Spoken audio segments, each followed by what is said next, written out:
Hello friends, உங்கள் மலரக்கா. இந்த மேலெல்லாம் ஒரே அரிப்பு மாதிரி சொறி மாதிரி வரும். அப்படி படர்தாமரை மாதிரி ரவுண்ட் ரவுண்டா அப்படியே அந்த தண்ணி நீர் பட்டு பட்டு பட்டு பட்டு எல்லா இடமும் வரும். அதுக்கு என்ன செய்யணும் தெரியுமா? குப்பைமேனி இலை இருக்குல்ல, குப்பைமேனி இலை, அந்த குப்பைமேனி இலை வாங்கி நல்லா கழுவிட்டு வச்சு தண்ணி வடிஞ்சதுக்கப்புறம் அரைச்சி கொஞ்சோண்டு மஞ்சள் முறியாத மஞ்சளையும் போட்டு ஒரு கைப்பிடி வேப்பிலையும் போடலாம். குப்பைமேனி இலை, மஞ்சள், இந்த ரெண்டுமே பெஸ்ட்டு தான். அந்த சொறி மாதிரி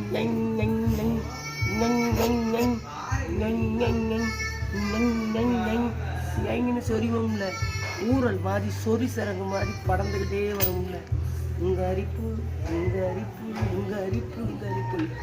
அதுக்கு சொறி சரங்கு அரிப்பு எத்தனை மாத்திரை மருந்து சாப்பிட்டாலும் ஊசி போட்டாலும் குப்பைமேனி இலையும் மஞ்சளையும் நல்லா அரைச்சி நல்லா இங்கே இருந்து கழுத்து கை காலில் நல்லா போட்டு உடம்பெல்லாம் எல்லா இடமும் போட்டுட்டு ஒரு அரை மணி நேரம் கழித்து 1 மணி நேரம் கழித்து குளிங்க.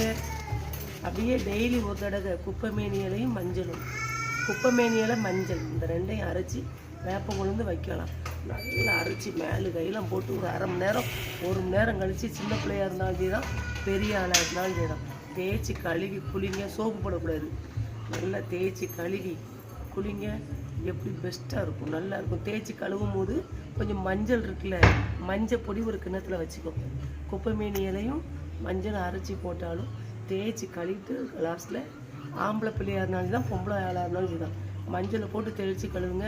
அந்த புண்ணு அப்படியே பட்டு நீர்லாம் பட்டு நல்ல குணமாயிடும். குப்பைமேனி இலை, மஞ்சள், முனைமெரியாத வெள்ளி மஞ்சள் போடணும், அதான் சூப்பராக குணமாகும்.